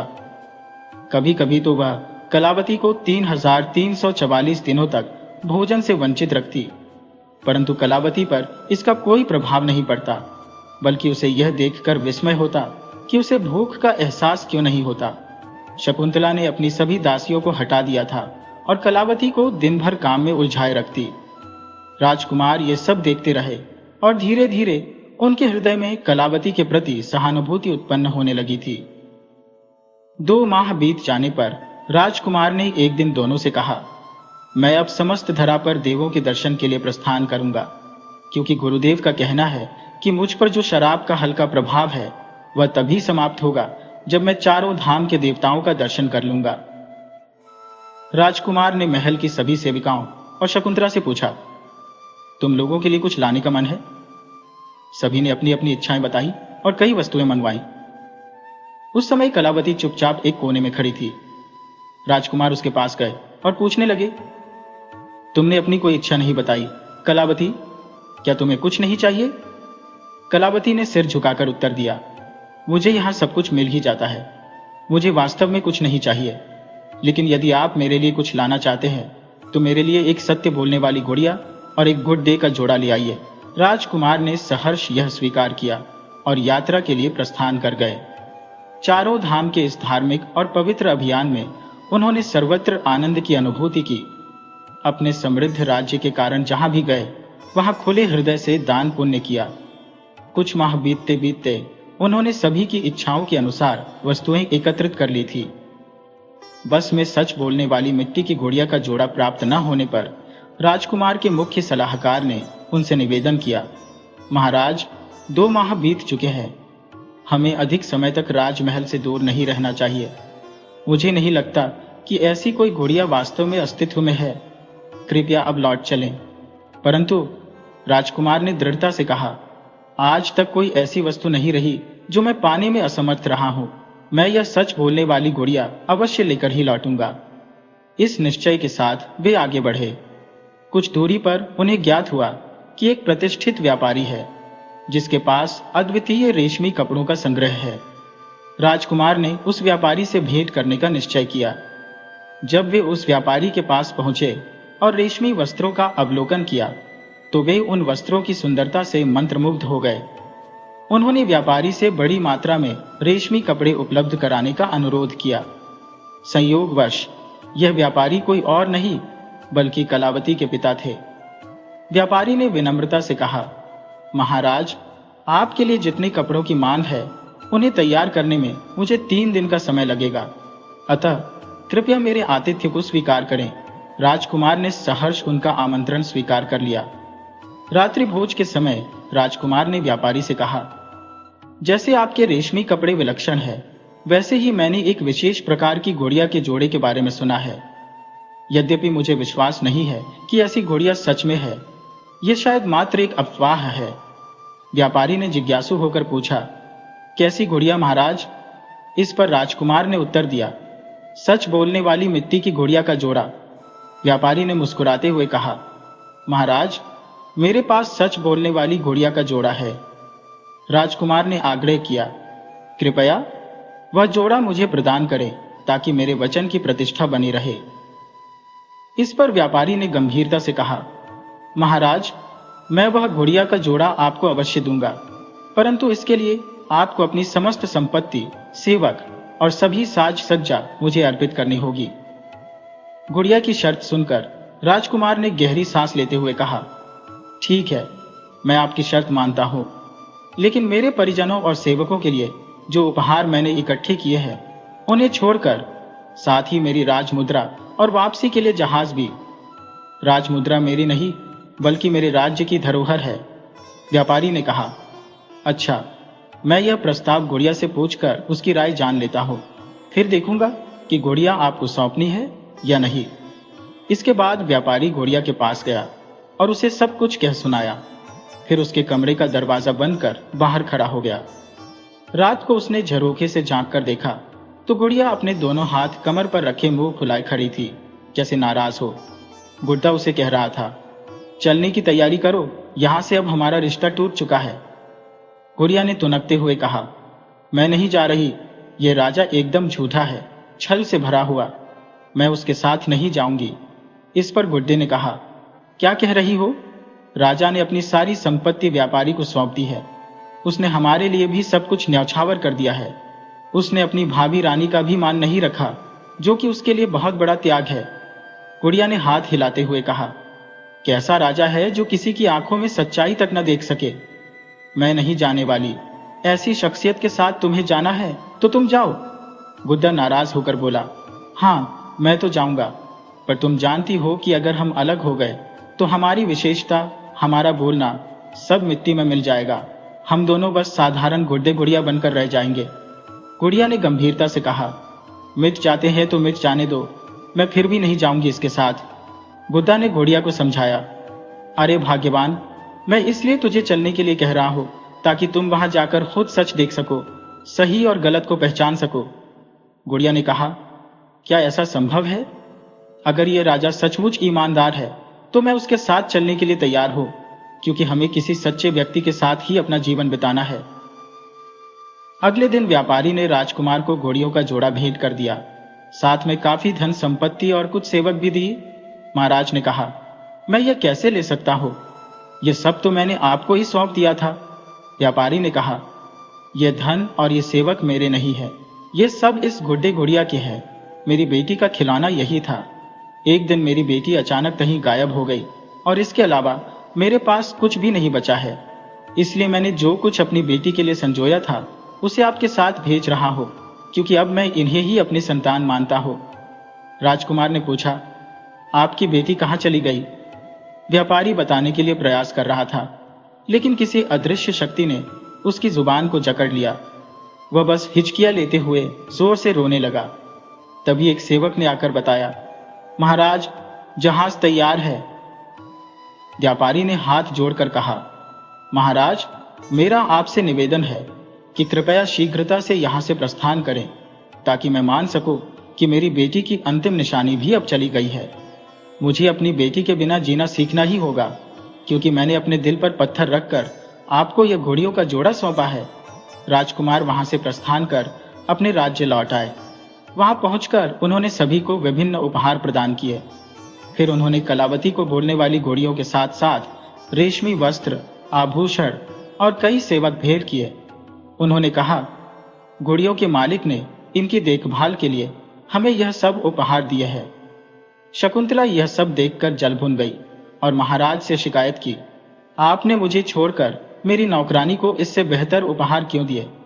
महाराज ने उत्तर दिया, जब कलावती ने बोलने वाली घोड़ियों का जोड़ा मांगा था, तब तुम उसकी हंसी उड़ा रही थी और मुझसे वचन लिया था कि मैं अपनी यात्रा का समय पूरा करके ही वापस लौटूंगा। मैंने अपना वचन निभाया है। उन्होंने कहा, घोड़ियों की देखभाल का खर्च कौन उठाएगा? महाराज बोले, मैं खुद उसका खर्च उठाऊंगा। मैंने इसके मालिक से वादा किया है। उन्होंने इतना धन दिया है कि वर्षों तक इन सेवकों का खर्च चल सके। लेकिन कलावती मेरी सेविका है, मैं उसे इस चाकरी से मुक्त नहीं कर सकता। महाराज ने कहा, ठीक है, जैसे तुम चाहो। शकुंतला ने कलावती को परेशान करने की कवायद शुरू कर दी। वह उसे एक क्षण भी चैन से नहीं रहने देती थी और अक्सर महाराज से स्नेह का प्रदर्शन कर उसे जलाती रहती। कलावती का दर्द सुनने वाला कोई नहीं था। बस वही घोड़ियों की जोड़ी उसका एकमात्र सहारा थी। हर रात सोने से पहले कलावती अपनी घोड़ियों से बातें करती। देखो, वह बुदबुदाती, मेरे हाथों पर कितनी खरोंचे हैं, जिन्हें दिन भर की जद्दोजहद में उभरते उभरते हटाते हटाते सैकड़ों निशान बन चुके हैं। उसके हाथों में अब भी उन निशानों की गहराई थी। अगर महाराज ने थोड़ी भी फिक्र दिखाई होती तो वे उसी वक्त समझ जाते कि इस दर्द का कारण वही थे, लेकिन उन्होंने कुछ नहीं किया। उन्होंने केवल हम दोनों को महल में देखा था। उन्हें पहले परख करनी चाहिए थी, परंतु बिना सोचे समझे उन्होंने शकुंतला से विवाह कर लिया। इस बात पर कलावती रो रोकर बिखरने लगी। उसकी सिसकियों को सुन गुड्डा बोला, मत रो, यह समय तेरा इम्तिहान ले रहा है, देखना जल्द ही सब ठीक हो जाएगा। पर कलावती ने उसकी बात का प्रतिवाद करते हुए कहा, कब ठीक होगा सब? मेरी वजह से मेरे माता पिता निर्धनता में डूब गए।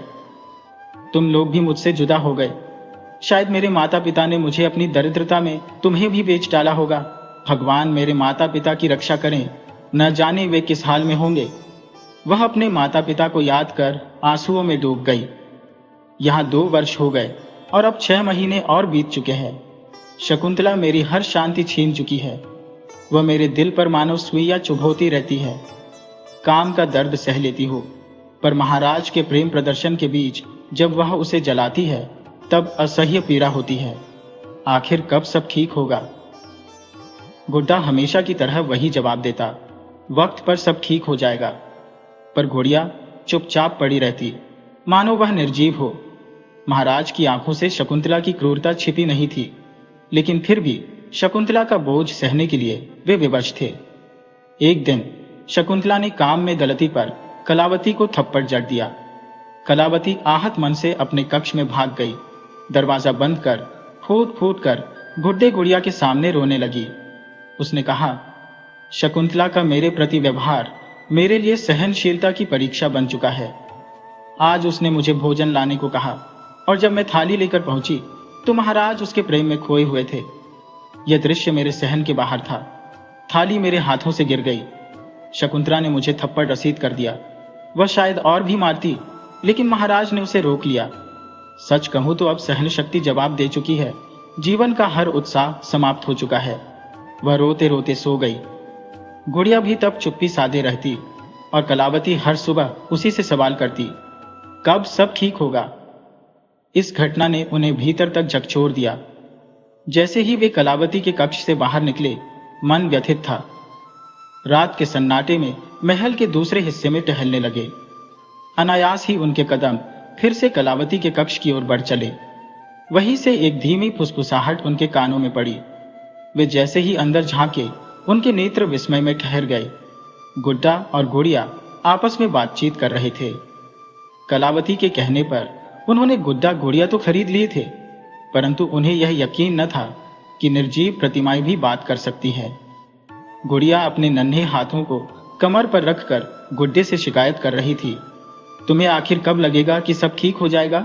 मुझे सही सही जवाब चाहिए। कब? गुड्डा ने संयमित स्वर में कहा। मैंने कहा ना, समय निकट है, सब ठीक हो जाएगा। महाराज जल्द ही सही फैसला करेंगे। गुड़िया क्रोधित हो बोली, क्या कहा तुमने? महाराज न्याय करेंगे? तुमने तो यह भी कहा था कि वे अत्यंत विद्वान हैं, पर मुझे तो उनमें कोई समझ नजर नहीं आती। यदि उनमें थोड़ी भी समझ होती तो शकुंतला के दुष्ट इरादे भांप जाते और कलावती की सच्चाई पर गौर करते। उनके लिए न्याय का अर्थ बस नाम का रह गया है। गुड्डा सहमति में सिर हिलाते हुए बोला, तुम ठीक कह रही हो, लेकिन सोचो। शकुंतला ने छल पूर्वक महाराज के विश्वास को चकमा दिया। महाराज को वास्तविकता दिखी होती तो संभवतः वे सही न्याय कर पाते। गुड़िया पुनः तीखे स्वर में बोली, यदि वे सचमुच न्यायप्रिय होते तो कलावती के श्रम और उसके सत्य को समझते। महाराज को हकीकत परखनी चाहिए थी, पर सच कहूं तो सभी पुरुष एक जैसे होते हैं। अब अगर तू इस निर्दयी राजा का समर्थन करेगी तो मैं तुझे छोड़कर चली जाऊंगी, गुड़िया ने कठोरता से कहा। गुड्डा ने मुस्कुराते हुए जवाब दिया, मुझे छोड़ने की बात कह रही हो और यहां कलावती के पास आने को तड़प रही थी। क्या सच में तुम इसे छोड़कर जा पाओगी? ये कहते हुए गुड़िया धीरे से कलावती के पास चली गई। उसके बालों पर हाथ फेरते हुए सांत्वना दी, घबराओ मत मेरी बच्ची, सब कुछ ठीक हो जाएगा। नींद में ही कलावती ने उसका हाथ पकड़ लिया और उसके चेहरे पर हल्की मुस्कान उभर आई। अगले दिन महाराज ने दरबार में कलावती और शकुंतला को बुलाया। उन्होंने कलावती से अपनी हथेलियां दिखाने को कहा। सच में कलावती की उंगलियों पर कई सुइयों के चुभने के गहरे निशान थे। फिर उन्होंने शकुंतला से भी अपनी हथेली दिखाने को कहा, पर उसके हाथों पर ऐसा कोई निशान न था। महाराज ने कड़े स्वर में पूछा, सच बताओ, ये क्या मामला है? शकुंतला भयभीत हो गई और सारा सच उगल दिया। कलावती को उसका न्याय मिला और महाराज ने उसे अपनी महारानी घोषित कर दिया। शकुंतला को उसकी करतूतों की सजा देने का आदेश दिया गया था, लेकिन कलावती के कहने पर उसे माफ कर दिया गया। परंतु महाराज ने शकुंतला से सभी संबंध तोड़ दिए। कुछ दिनों बाद राज्यसभा में बैठी कलावती के समक्ष संदेश आया कि उसके माता पिता आकर उससे मिलना चाहते हैं। महारानी की आज्ञा मिलते ही जैसे ही वे कक्ष में प्रविष्ट हुए, कलावती अपनी सिंहासन से उतरकर दौड़ते हुए उनसे लिपट गई। पिताश्री, माताश्री। उन दोनों से मिलकर कलावती की आंखें खुशी से छलक उठी। सेठ जी ने बताया, हमने तुम्हें खोजने का बहुत प्रयास किया, पर तुम जैसे किसी जादुई महल में गुम हो गई थी। हमें लगा शायद हम फिर कभी तुमसे नहीं मिल पाएंगे। जब महाराज गुड़िया का जोड़ा लेकर चले गए, तब तुम्हारी माँ तो खाट पकड़कर बैठ गई। मैंने तय किया कि महाराज से मिलकर अपने संतान को फिर से पाने का निवेदन करूंगा। जहाज तैयार करवाने और यहां तक पहुंचने में हमें कुछ समय लग गया, पर अब देखो, हम तुम्हारे पास हैं। राजा, रानी और सेठ सेठानी को उनकी खोई हुई बेटी फिर मिल चुकी थी। सभी एक दूसरे से मिलकर अभिभूत थे। राजा ने भी सेठ सेठानी को अपनी महारानी के संग महल में रहने का आग्रह किया। इस प्रकार राजा को अपनी प्रिय पत्नी मिली और सेठ सेठानी को उनकी संतान, जो अब उनके साथ थी।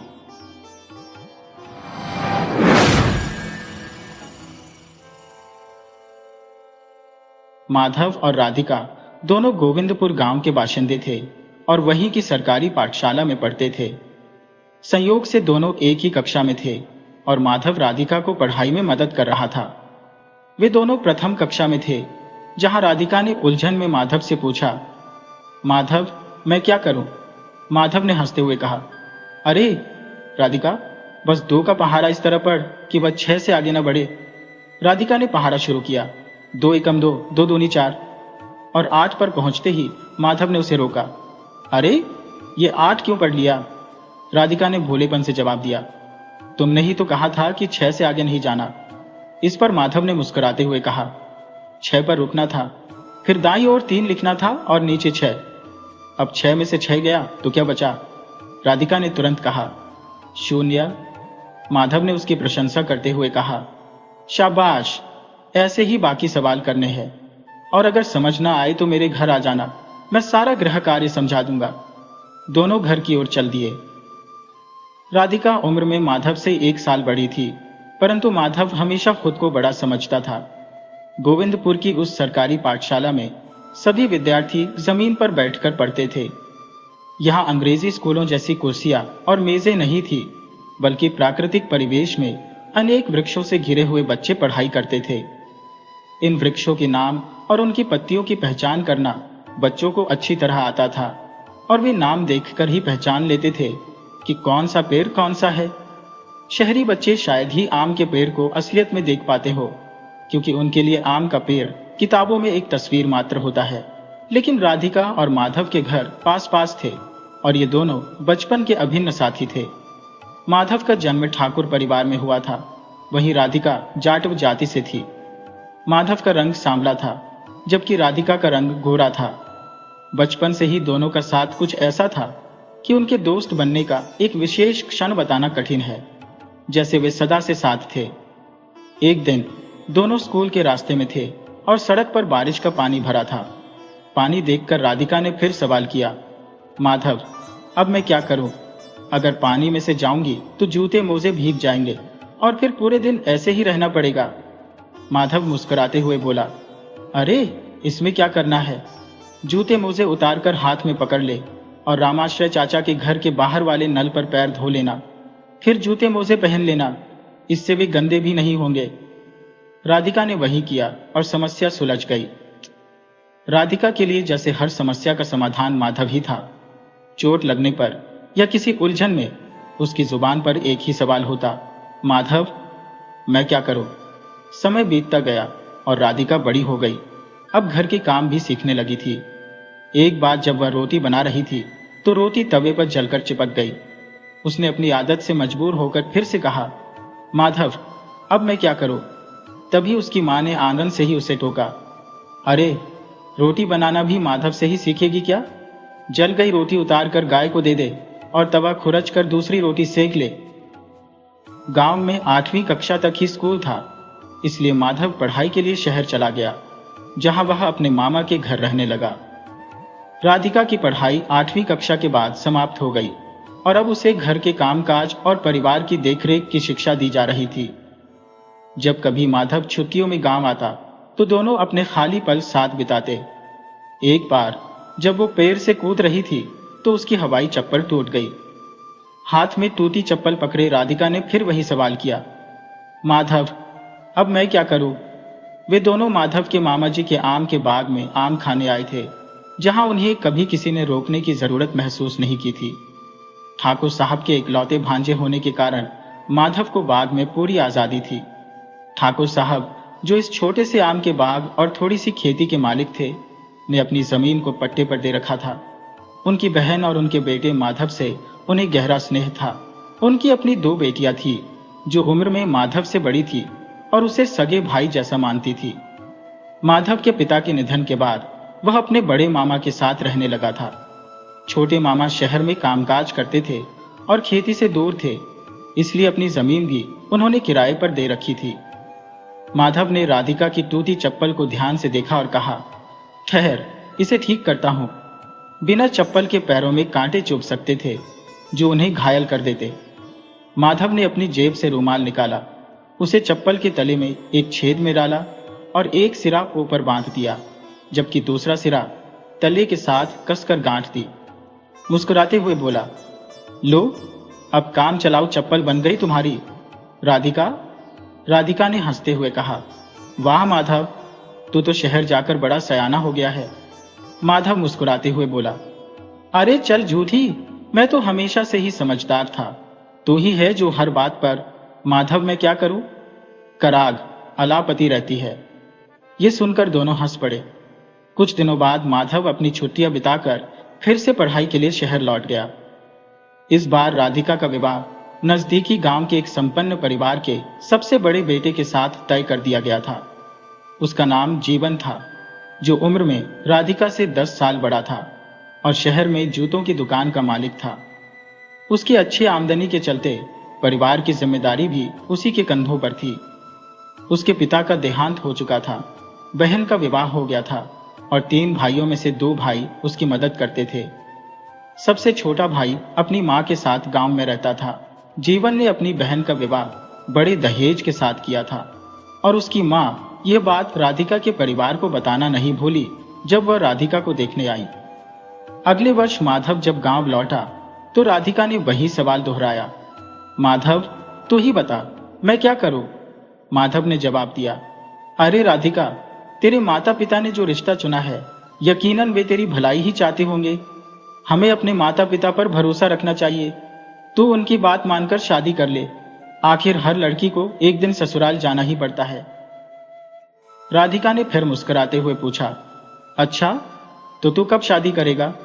माधव ने संजीदगी से कहा, पहले तो मैं ग्रेजुएशन पूरी करूंगा, फिर सरकारी नौकरी पाने के लिए मेहनत करूंगा और जब कुछ कमा लूंगा तभी तो शादी के बारे में सोचूंगा। अभी तो स्नातक का दूसरा वर्ष ही है। मुझसे विवाह कर ले, मैं तेरे ससुराल आऊंगा तुझसे मिलने, और यदि विवाह में ना आ सका तो उस समय तेरे पास पहुंचूंगा, क्योंकि मेरी परीक्षा भी उसी समय होगी। राधिका ने सिर हिलाकर हामी भर ली और आंसुओं को छुपाने के लिए नजरें झुका ली। विवाह संपन्न होते ही राधिका अपने ससुराल पहुंच गई। वह अब तक अपने पति की प्रशंसा सुनती आई थी, कैसे उसने पिता के निधन के बाद अपने भाई बहनों की परवरिश की थी। परंतु हर व्यक्ति में कुछ न कुछ कमी होती है और उसका असली चेहरा तभी सामने आता है जब हम उसके करीब जाते हैं।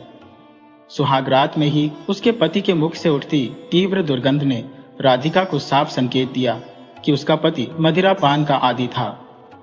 जब वह हंसा तो उसके पीले गंदे दांतों ने पान मसाले की लत को भी उजागर कर दिया। माधव, जो सदैव सुगंधित इत्र लगाकर सलीके से संवरता था, जिसके हंसते ही उसके मोती जैसे दांत चमकते थे, उसकी छवि से यह सर्वथा विपरीत था। वही राम खेलावन के शरीर से हर वक्त शराब की दुर्गंध और पान मसाले से सड़े दांतों का नजारा राधिका के सामने एक भयावह भविष्य की तस्वीर खींच रहा था, जैसे अंधकार ने उसके जीवन को घेर लिया हो।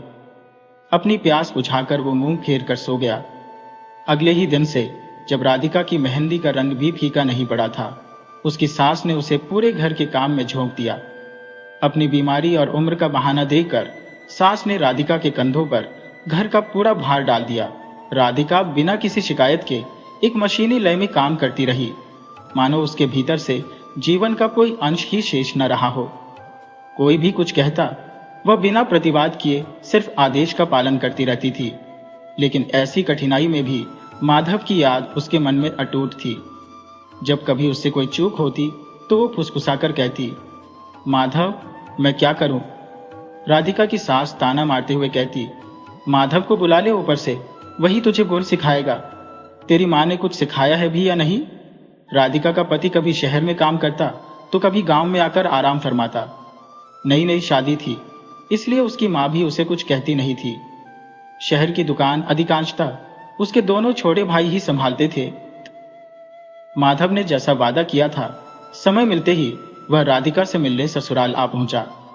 उसने राधिका की सास को आदरपूर्वक प्रणाम किया और अपना परिचय दिया। राधिका ने उसे देखा तो उसके मुरझाए चेहरे पर एक खुशियों की लहर दौड़ गई। वह उस समय 4 महीने की गर्भवती थी और खुश होकर उसके लिए चाय बनाने चली गई। इतने में ही उसका पति घर आ पहुंचा। बेटे को देखते ही राधिका की सास का स्वर बदल गया और ताने भरे लहजे में बेटे से कहने लगी, देख ले बेटा, तेरी इस लक्ष्मी सी पत्नी ने क्या हाल बना रखा है। दिन रात इस माधव को याद करती थी और मैं पगली यही समझती रही कि भगवान कृष्ण का नाम ले रही है। ये है उसका माधव, आज तो घर तक आ गया है, कल तेरी बीवी को लेकर चला जाएगा तो हैरानी कैसी होगी। ये सुनकर माधव स्तब्ध रह गया। उसने विनम्रता से कहा, माँ जी, आप क्या कह रही है? ऐसा कुछ भी नहीं है, मैं तो बस राधिका का। माधव ने अपनी मजबूरी का इजहार करते हुए कहा, मुझे अफसोस है कि शादी में नहीं आ सका, इसलिए उपहार देने आया हूँ। राधिका के चरित्र पर मैं शपथ लेकर कह सकता हूँ कि उसमें कोई खोट नहीं है, हमारे बीच कोई अनुचित संबंध नहीं है।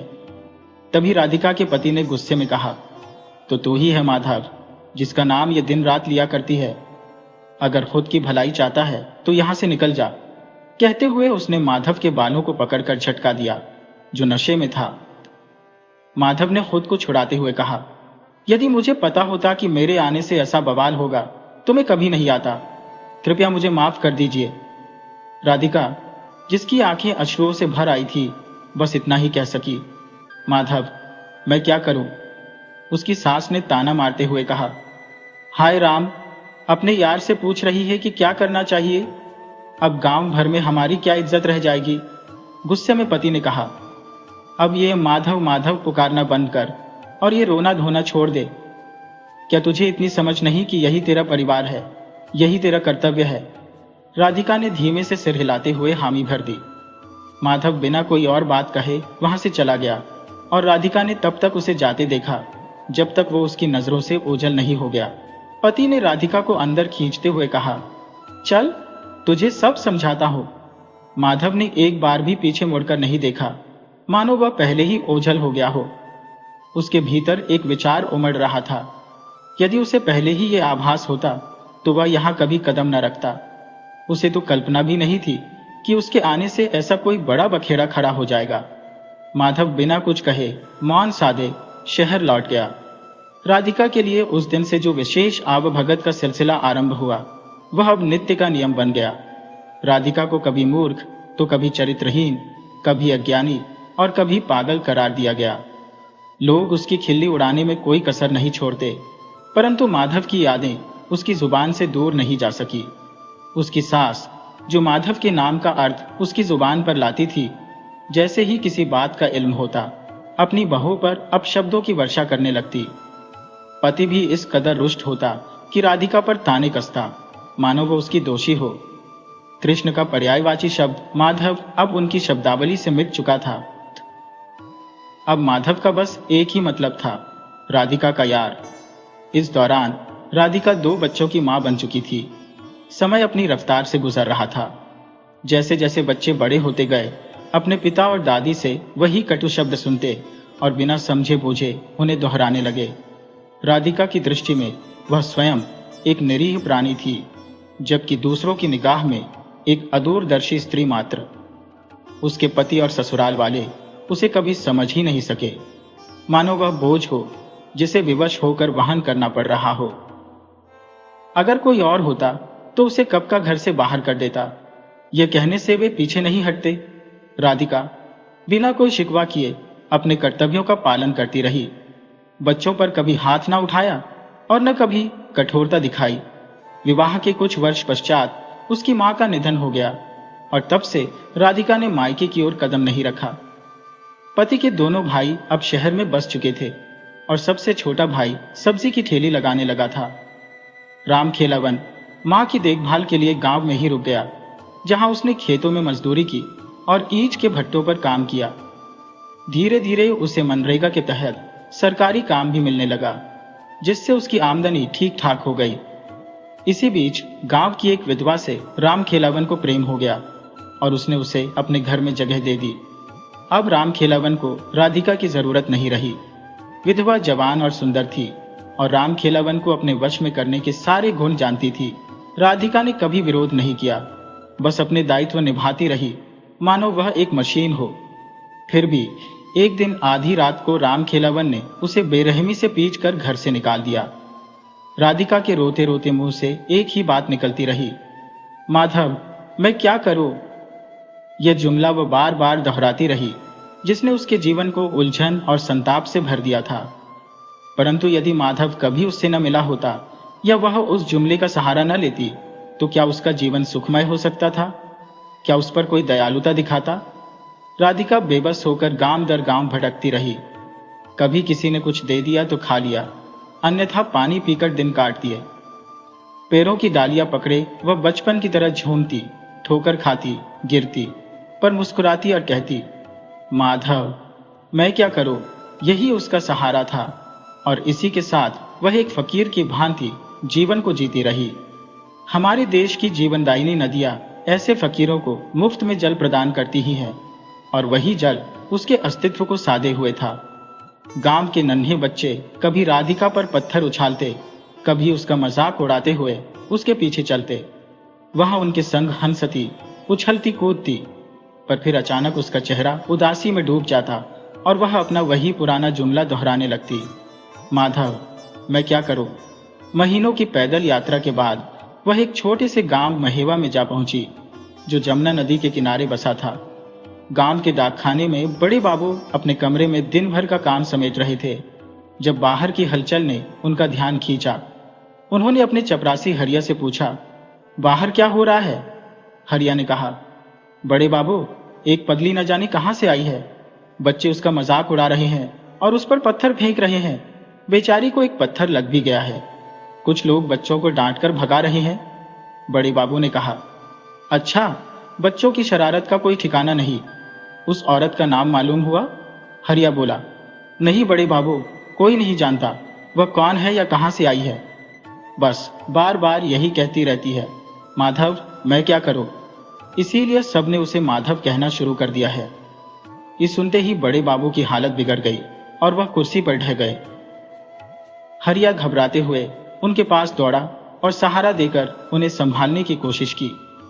कुछ देर बाद बड़े बाबू ने अपने होश संभाले और तभी उन्हें खिड़की के बाहर से वही दुख भरी आवाज सुनाई दी, माधव, मैं क्या करूं। वह तेजी से बाहर की ओर भागे और जैसा उन्होंने सोचा था वही दृश्य उनके सामने था। चबूतरे के कोने पर सहमी हुई राधिका बैठी थी और बच्चे उस पर कंकड़ उछाल रहे थे। वह अपना वही जुमला दोहरा रही थी जो बचपन से उसके लबों पर ठहरा था। उसकी उम्र 40-42 के करीब होगी, मगर समय और हालात ने उसे ऐसा बना दिया था कि वह 60 की दिखाई पड़ रही थी। बच्चों को वहां से भगाकर बड़े बाबू, जिन्हें अब सब माधव कहने लगे थे, राधिका के पास पहुंचे। बड़े बाबू और कोई नहीं बल्कि स्वयं माधव ही थे। राधिका ने उसे तुरंत पहचान लिया और होन से सने चेहरे पर हल्की सी मुस्कान बिखर गई। बोली, माधव, मैं क्या करूं। बड़े बाबू यानी माधव ने भर्राई आवाज में कहा, राधिका, ये क्या हाल बना रखा है, चल मेरे साथ। हे भगवान, इस मासूम से ऐसी कौन सी गलती हुई थी जिसकी इतनी सख्त सजा दी गई। माधव खुद को कोसते हुए बुदबुदाया, गलती मेरी थी जो तुझे उस घर में भेजा। काश मैं न जाता तो शायद तेरे ससुराल वालों के मन में शक का बीज नहीं पनपता और तुझे ये दिन न देखना पड़ता। माधव ने रास्ते में उसकी मरहम पट्टी कराई और फिर राधिका को लेकर अपने घर पहुंचा। उसका घर गांव में डाकखाने के नजदीक ही था। माधव के भी 2 बेटे थे। बड़ा बेटा स्कूल में पढ़ता था और छोटा 8वीं कक्षा में था। जब माधव की पत्नी रमा देवी ने राधिका को देखा तो उसका चेहरा मुरझा गया। उसे यह बिल्कुल भी मंजूर नहीं था कि एक बेसहारा महिला को उसके पति अपने घर ले आए। उसे यह ख्याल भी खलने लगा कि इतनी सीमित आमदनी में वह घर का खर्च कैसे चलाएगी और इस नए बोझ को क्यों संभालेगी। रमा देवी को राधिका की माधव, मैं क्या करूं, की रट भी बेहद खटकती। धीरे धीरे रमा ने राधिका से घर के सारे काम करवाने शुरू कर दिए, मानो अब उसे एक बिन वेतन की नौकरानी मिल गई थी। राधिका भी बगैर किसी शिकायत के अपने सभी काम करती रही और जैसे ही माधव का चेहरा देखती उसकी आंखों में चमक आ जाती। माधव भी उसका हालचाल लेता और फिर अपने काम में मशगूल हो जाता। इसी बीच रमा देवी को अपने ससुराल के गांव से खबर मिली कि राधिका को उसके पति ने घर से इसलिए निकाला क्योंकि उन पर राधिका और माधव के बीच प्रेम संबंध का शक था। अब रमा का गुस्सा और भी भड़क उठा और वह अक्सर घर में इसी बात पर माधव से झगड़ने लगी। समाज में बदनामी का डर उसके दिलो दिमाग पर हावी हो गया और उसने गुस्से में अपनी चूड़ियां तोड़ दी, अपने ही चेहरे पर तमाचे जड़ दिए और चीखते हुए कहा, माधव, तुम्हारी इन हरकतों का मेरे बच्चों पर क्या असर पड़ेगा। माधव के बेटे भी स्कूल में इस हालत से परेशान थे। उनके दोस्त उनका मजाक उड़ाते हुए कहते कि उनका पिता एक चरित्रहीन आदमी है जो खुलेआम एक अजनबी औरत को अपने घर में रखे हुए है। इस ताने ने माधव के बेटों के दिलों में भी कटुता भर दी थी। एक दिन रमा ने क्रोध में आकर राधिका का हाथ चटका और उसे घर से बाहर धकेलते हुए चीख उठी। राधिका ने बेबसी में माधव की ओर देखा और वही दर्द भरा वाक्य दोहराया, माधव मैं क्या करूं? रमा ने कटुता से उत्तर दिया, करना क्या है? कहीं जाकर डूब मर। और सुनो, इसे कहीं दूर छोड़कर आओ, नहीं तो मैं अपने बच्चों के साथ मायके चली जाऊंगी। तब इसे संभालना और देखना कि तुम्हारी चिता को आग देने वाला भी कोई ना होगा। मरने के बाद भी तुम्हें मुक्ति नहीं मिलेगी। मेरा श्राप तुम्हारा पीछा करेगा। देवता भी पतिव्रता नारी के श्राप से नहीं बच सकते। तुम तो इंसान ठहरे। बच्चों ने भी अपनी मां की बात का समर्थन किया। माधव परिवार की परवाह और समाज की लज्जा में बंधा चुपचाप सब सुनता रहा। आखिरकार वह राधिका को लेकर गांव से बाहर वाली पत्थरीली राह पर चल पड़ा। राधिका के चेहरे पर उदासी का साया था और माधव ने उसे निराशा में कहा, राधिका मुझे माफ कर दे। मैं अपने परिवार के खिलाफ जाकर तुझे अपने साथ नहीं रख सकता। तुझे यहां से जाना होगा।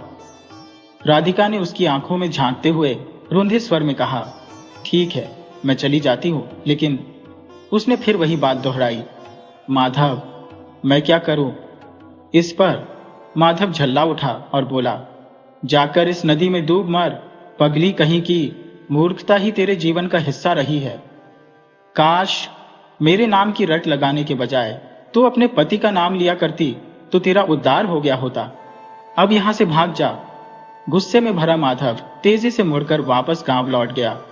अगले दिन गांव वालों ने राधिका की लाश नदी में तैरती पाई।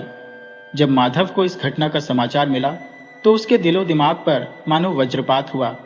उसे यह सोचकर खुद पर पश्चाताप होने लगा कि उस भोली मासूम राधिका की गलती आखिर थी ही क्या। एक निर्मल गाय सी सीधी सादी थी वह। कितनी पवित्र, कितनी शांत और मृदु हृदय वाली थी वह।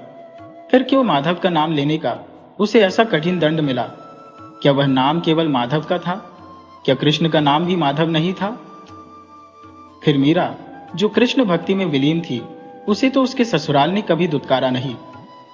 यहां एक पल का प्रेम करने वाली राधिका के चरित्र पर उसके ससुराल वालों ने विष भरे लांछन मढ़ दिए। हाड़ मांस की बनी एक साधारण नारी राधिका, जिसने माधव से प्रेम की धारा बहाई थी, भला कैसे इस कठोर समाज की नजरों से बच पाती? माधव कभी यह नहीं समझ पाया कि उसने उसे प्रेम किया भी था या नहीं, और अगर किया तो वह प्रेम निष्कलंक ही था।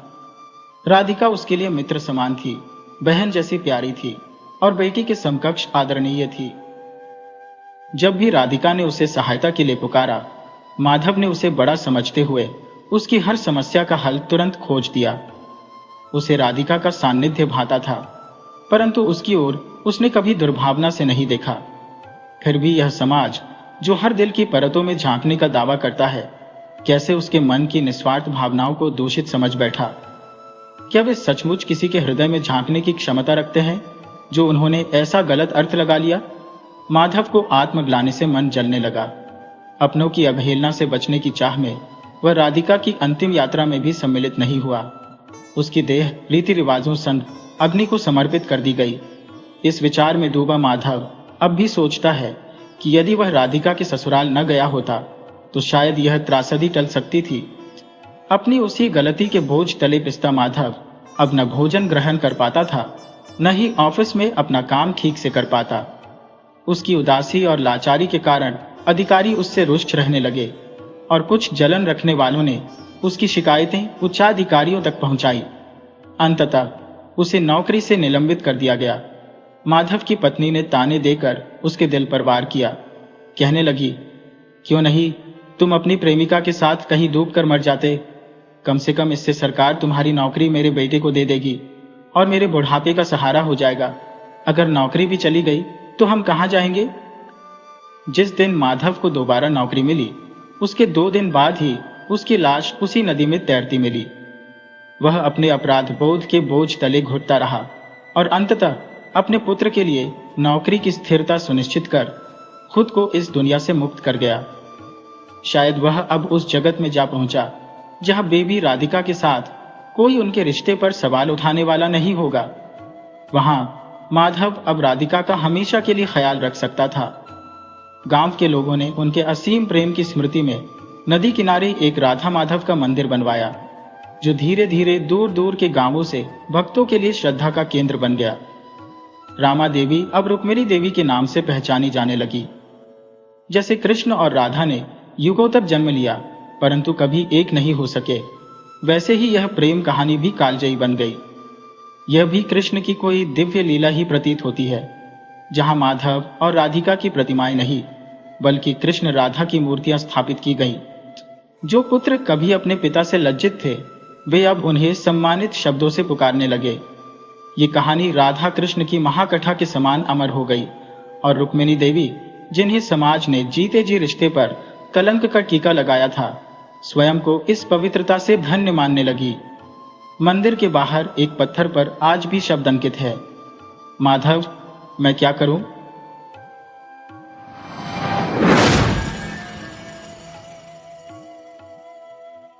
वीडियो अच्छी लगे हो तो इसे लाइक करें और ऐसी ही मज़ेदार कहानियों के लिए चैनल को सब्सक्राइब करें और बेल आइकन दबाएं। ज़्यादा से ज़्यादा अपने दोस्तों को शेयर करें। धन्यवाद।